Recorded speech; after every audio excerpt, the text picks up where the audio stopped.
Bristol Myers, the makers of Sal Hepatica, famous laxative, and Minute Rub, modern chest rub, brings you Duffy.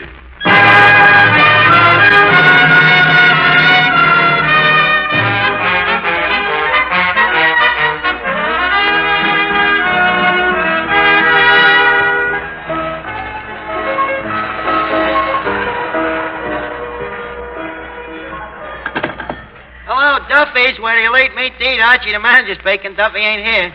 Hello, Duffy. Tonight, Peter Lorre and Mrs. Carvett Wells in a talking bird. Huh? Mrs. Wells talking bird. Now, don't get excited, Duffy. It ain't Orson. No, this bird you can shut up once in a while. Yeah. Well, you ought to see the bird, Duffy. It's wonderful. He talks, he whistles, he even sings. Huh? Well, you ought to see him. He's practically human. Huh? 4F. Yeah, he's got flat feet. They call him a Mynah bird. He comes from the Malay Peninsula. Yeah, where the Malarians come from. Yeah, Mrs. Wells found him in the jungle, when he was just a little puppy. Huh? Well, what do you call a small bird? A gosling. A gosling. Duffy, you kill me. A gosling is a Norwegian trader. Why, certainly. I'll call you back, Duffy. So long.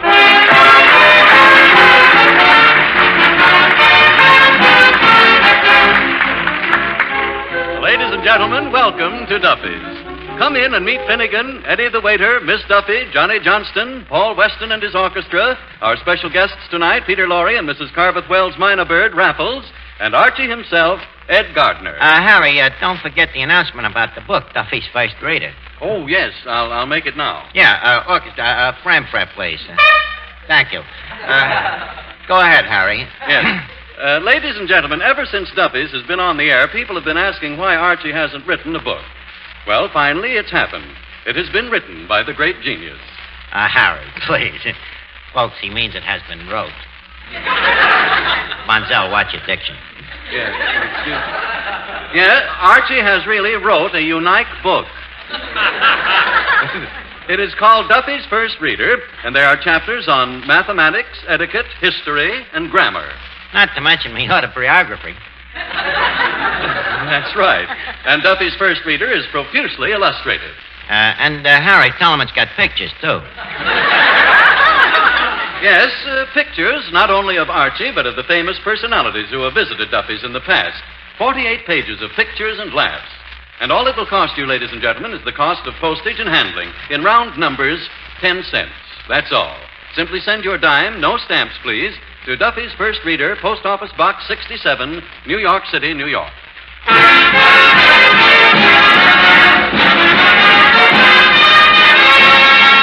Hey, Miss Archie, now, this talking bird, what do they call it? They call it a Mynah bird. Why do they call it a Mynah bird? Well, Eddie, that is difficult for me to explain to one unfamiliar with the natural habitudes of botanology. Oh, you don't know, huh? Look, Eddie, I never talked on a subject of which I am ignorant. Now, that quiet, nobody could be. Tell me, why do they call it a Mynah bird? Because it's a bird that ain't 21 years old. What do they call the bird after it becomes 21? Nothing. They die at 20. Would you like any more information, Eddie? Yeah, keep it flying. Where'd you get all this stuff? Well, don't forget, Eddie, that for a long time I was associated with the Explorers Club. As a busboy. Made of the water, they call me. Naturally, working in an Explorers Club, it makes one practically an explorer oneself. Well, I was a waiter at the Stork Club for 2 years. I ain't never had a baby. Well, what did this bird look like? What does it look like? It looks like sort of one of them molted falcons. Only darker. More of a chocolate malted falcon. Yeah. Say, Archie. Oh, yeah, Miss Duffy. Who did you say was coming down here tonight? Peter Lorre and a talking bird. A fine choice they give me. What's wrong with Lorre? After all, he has all the requirements you demand. He's a man. He's too short. I never go out with small men. It ain't sportsmanlike. Well, he's short, but he's tricky. Anyway, what's wrong with short guys? Your own father is shorter than your mother, ain't he? Well, they were the same height when they were married. Yeah, well, I guess all that banging on the head has dwarfed him a bit. Look, Miss Duffy, can't you think of anything but men? Sure I can. But why should I punish myself? Say, Archie. Yeah, Harry. Mrs. Carveth Wells is here with the bird. Oh, well, good evening, Mrs. Wells. We are indeed grafted by your humble presence here tonight. Thank you, Archie. Speaking of jungles, you know I'm an old-time hunter myself. You are?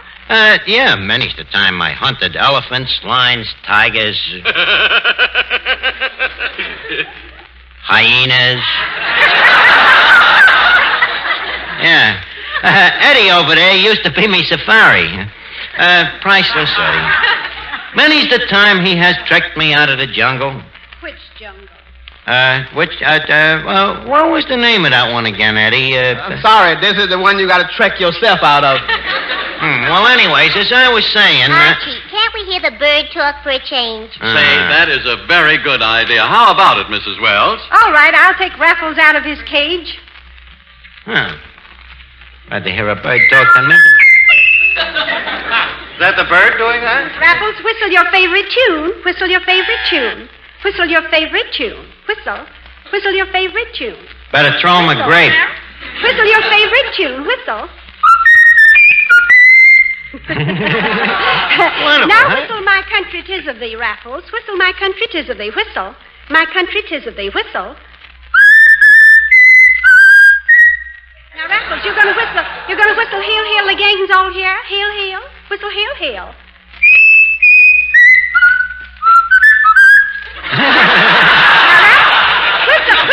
Whistle really the song you like best. Whistle your favorite tune. Now, whistle your favorite tune. Yes.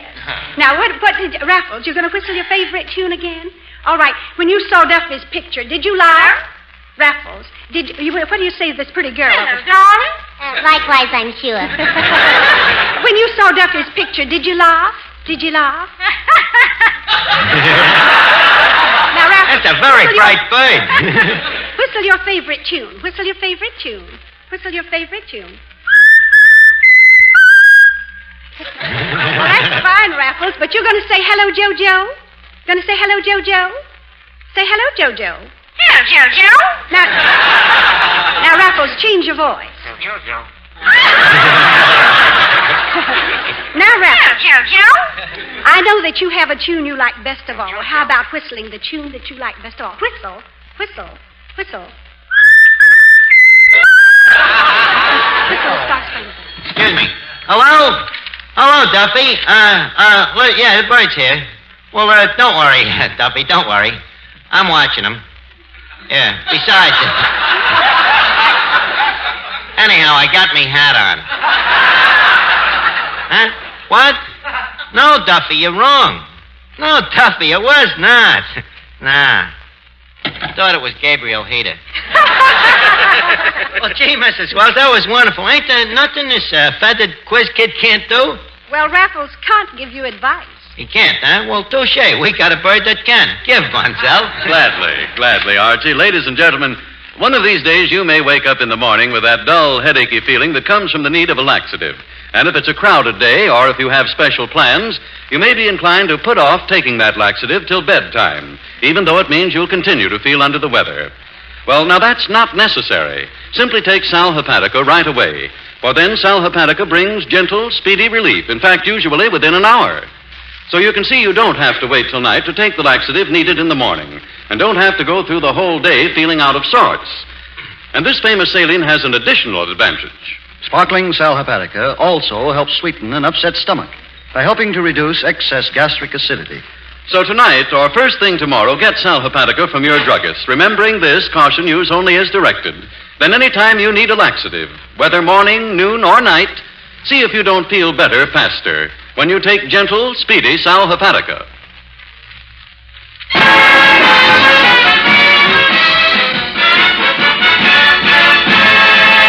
Hello, Archie. Oh, hello, Johnson. Look, Johnny, I've been meaning to apologize to you. You know, I've been a little rough on you the last couple of weeks, and I want you to know that I really think you're a great singer. Oh, okay, Bud. Now, look, about this bird. It happens that, I'm the singer around here, and I don't like to see a bird cutting in on my racket. Look, Johnson, it may be news to you, but them birds was in the singing racket long before you was. Well, I want you to know that I'm not taking second billing to a crow. Johnson, what is your song tonight? Sunday, Monday, or always. Sunday, Monday, or always. I notice you left out payday. Johnson, sing. You were very wise leaving out that payday.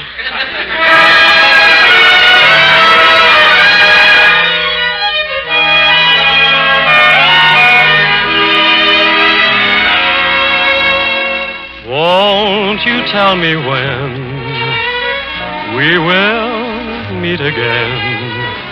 Sunday, Monday, or always? If you're satisfied, I'll be at your side. Sunday, Monday, or always?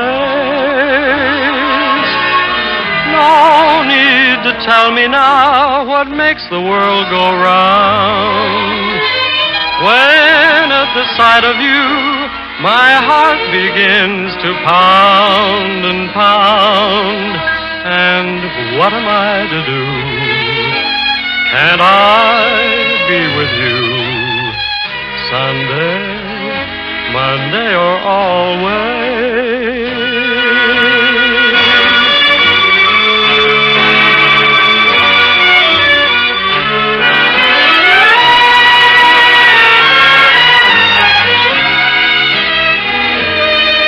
Won't you tell me when we will meet again?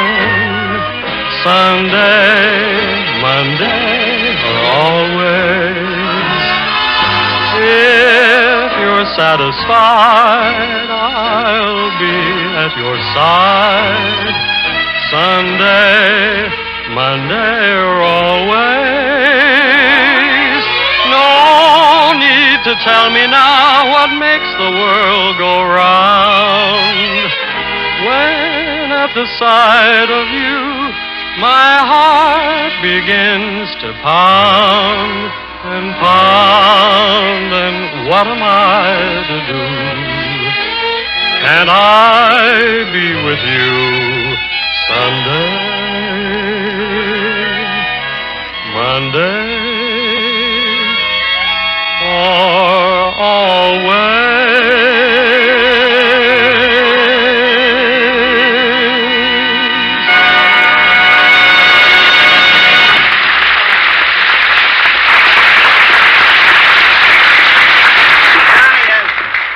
That was very good. You know, we shouldn't really walk on you like we do. Oh, that's all right, Arch. I'm like a rug, I'm better after a good beating. Why do I try to get friendly with this guy? Hello, Archie. Well, Finnegan, you're late. You missed the talking bird. So what? We had chicken for dinner. But you should have been here, Finnegan. This bird really talked words, you know? Yeah? Yeah. Tell me briefly, what did he say? Well, he said lots of things like take a bit, hello, Jojo, Rebecca, hello, Jojo. Sounds like a moron to me. Where does this boy come from, March? Well, he's the offspring of Mrs. Convert Wells, the explorer. Oh, I know quite a number of offspring explorers. Finnegan, stop lying. What explorers do you know? Oh, Dr. Presume. Dr. Presume? Yeah, Dr. Livingston, I presume. Finnegan. The man's name was Stanley, I presume. Miss Darcy? What's the matter, Eddie? Ooh, look here. The man has been sitting over in that corner. You know who he is? Who? Mr. Peter Lorre.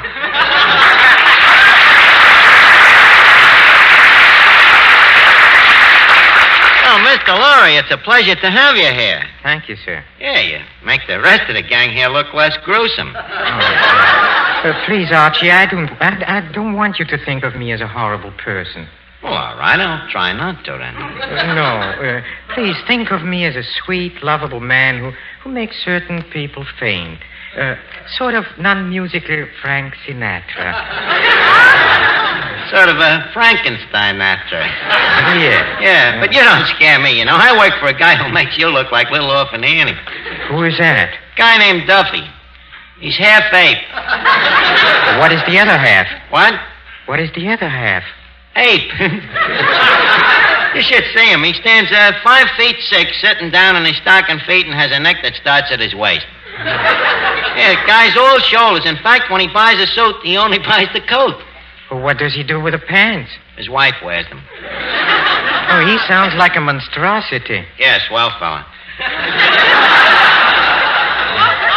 Yeah, and he loves your pictures, you know. He's always so happy at the finish when you finally get the ghoul. Oh, Archie, I'm very tired of that sort of picture. Well, what are you going to do? Well, you know, I've been offered a radio program where I can be something different, entirely different. A children's hour. Yeah, it sounds like a natural for you, yeah. Good evening, kiddies. This is your Uncle Jack, the Ripper. I'm serious, Archie. I've always loved little children, and I'm going to write this program for them myself. Oh, it's lovely. The first story, you know, is about a little boy and girl. Little boy and girl, huh? Yes, a little boy and girl, and they are late for dinner because on their way home from school, they have fallen into a concrete mixer. Oh, the joys of childhood. Where is their parents? Well, their parents would have been there, but they were strolling down a country lane and got their heads cut off by a windmill. This will certainly get the kiddies to take their milk. I think so, too, yes. You see, so the police tried to find their uncle, but Uncle is busy in the backyard having a barbecue. And what do you think is Uncle barbecuing, huh? Auntie. Oh, you read the story. Well, it sounds pretty good, Peter. Maybe you can get some plasma company to sponsor it. But I like it. Archie, do you mind introducing me? Oh, I'm sorry, Mr. Lorre. This is Miss Duffy, the daughter of the establishment. You know, Mr. Lorre, you're even less repulsive in person as you are on the screen. Thank you. I've never seen you on a screen, so I can't return a compliment. Thank you. Can I ask you a personal question? Yes, what is it? Do girls go out with you? Oh, once in a while. How do they explain you to their folks? They usually say, Mama, see what I'll marry if you don't let me go out with Joe? Well, Mr. Lorre, don't feel too bad. Remember, any girl who would go out with you isn't worth having anyhow. Look, Miss Duffy, I don't want to break up this courtship, but why don't you show Mr. Lorre around the joint? Entertain him. Maybe I'll sing to him. That kind of horror even he couldn't stand. Listen, take him over and show him the bird. Leave them amaze each other. Okay, come on, Mr. Lorre. Hey, Mr. Archie? Yeah, Eddie? Crime on the premises. Crime? What happened? Somebody has stole a sandwich. Perish forbid. From where? From the free hors d'oeuvres counter. But I just put up a sign. Free hors d'oeuvres. Do not touch. What a rat. Swiping a sandwich marked free hors d'oeuvres. Even a cop wouldn't do that. What's the matter, Archie? Well, Funzel, we got to conduct an investigation. You know, CX, a cross-examination. Oh. Well, I'll be very happy to tell you all I know. About the sandwiches? No, about Minute Rub. Listen, Funzel, will you please tell me how Minute Rub fits in here? Well, in the first place, Minute Rub is one of the two fine products that make it possible for our listeners to hear Duffy's. And in the second place, if any of those listeners are suffering from aggravating cold symptoms, their noses are stuffed up and that they have that aching feeling in their muscles, Minute Rub fits in perfectly. Simply do this, ladies and gentlemen. Get yourself some Minute Rub, modern chest rub, right away, and massage it briskly on your back and chest. That's all you do. Then even before you finish, you'll feel a gratifying sensation of warmth as Minute Rub gets to work, begins to soothe the discomfort and tightness caused by your cold. And Minute Rub at the same time gives off active menthol vapors that help relieve that congested feeling in your nose and throat. Nationally famous Minute Rub is greaseless, and it's stainless, too. Seems to disappear as you rub it on. So get after those annoying cold symptoms with this modern chest rub that takes only a minute to use. Only a minute to start bringing welcome relief. Minute Rub.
Story, Mr. Lorre. That brings us up to date in the case of the missing salami. Yeah? We gotta find the crook now. Are you willing to take the case? Frankly, Archie, it doesn't quite intrigue me. Well, why not? Well, you see, in the movies, the scene is usually more gruesome. You know, bodies on the floor and... Bodies on the floor. Finnegan. Finnegan, lay down. Oh, that's too gruesome. Too gruesome, huh? You better lay face down, Finnegan. Now, leave us start the cross-examination and grill some of these rats. And, Mr. Lorre, out of courtesy to you as our guest, I think you're the first rat we should grill. Thank you. Thank you. Go ahead, sir. Okay, Lorre, now come clean. Where was you on the night of tonight? Well, I came down here to Duffy's. For what reason? Well, I was out of my mind. Out of your mind, huh? The logical man to eat the sandwich. Eddie, please, this is a criminal investigation. It sure is. It sure is. Now, my dear Mr. Lorre, can you explain the location of your whereabouts during the misdemeanor of the sandwich? Well, when the sandwich was stolen, I was sitting on that chair next to the free hors d'oeuvre counter listening to the bird sing songs. Sitting next to the counter listening to the bird, huh? Yeah. But as you see, when I sit in this chair, I cannot possibly reach up to the sandwiches. Well, that eliminates you. Next witness. Me? Yeah. Yes, Your Honor. Just call me Mr. D.A. Take the stand, please, for the third degree. Oh, let me do this, Archie, please. Miss Duffy, where were you born? 223 and a half 3rd Avenue, 6 blocks from the Navy Yard. He just asked you for your birthplace, not your hobby. Now, Miss Duffy, were you ever convicted of a crime? Oh, just once, a minor traffic violation. And what was the violation? Necking on an intersection. Is that illegal? Yeah, we weren't in a car. Corpus delicti, huh? Proceed, prosecution. The prosecution rests and needs it. Well, if we only had some clues. Eddie. Yeah. Eddie, take the stand. Say, oh, yes, 3 times. Oh, yes. Okay, the court is now in season. Eddie, do you recall the exact day that the salami sandwich was made up? I think it was Labor Day. Yeah. Must have been Labor Day because the previous Easter, everybody said, these sandwiches must be left over from Christmas. What year was that? Well, I remember Roosevelt had just been elected. Yes? And everybody said, Teddy's going to make a wonderful president. Well, thank you, Eddie. Next witness, Clifton Finnegan. Now, tell me, Finnegan, did you steal the sandwich? Dutch, I got a lullaby. You mean an alibi? No, a lullaby. I was asleep in a chair. Well, that dismembers you, Finnegan. Lorre, I'm stumped. Well, there's only one thing left to do. Cherchez la femme. Huh? Cherchez la femme. Find a woman. No, Lorre, leave us get the case solved first. Never can tell about these little guys. Hey, Archie, I have an idea. What about that lady, you know, the bird that whistles the Star-Spangled Banner? The Star-Spangled Banner. Europa. The case is solved. Who done it, Arch? Just a second. Mr. Lorre, your alibi was that you were sitting down and so couldn't reach the sandwich. Yes? Mr. Lorre, are you or are you ain't a patriotic citizen? I am. When the bird whistled the Star-Spangled Banner, what did you do? What, I'll tell you, you stood up and stole the sandwich. Peter Lorre, you're guilty. Justice has trumped. The case of the stolen salami is solved.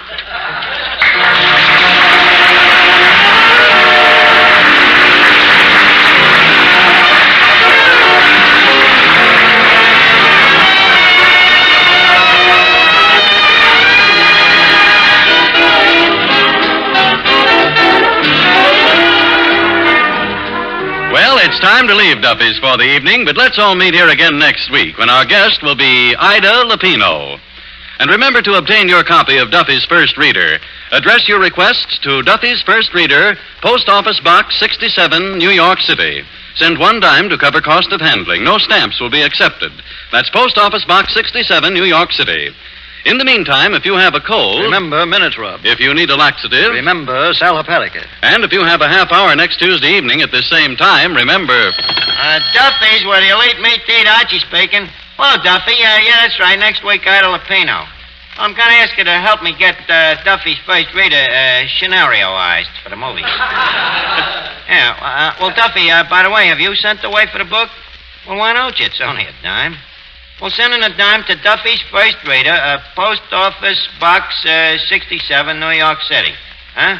You'd rather wait till it comes out in a cheaper edition. Okay, good night, Duffy.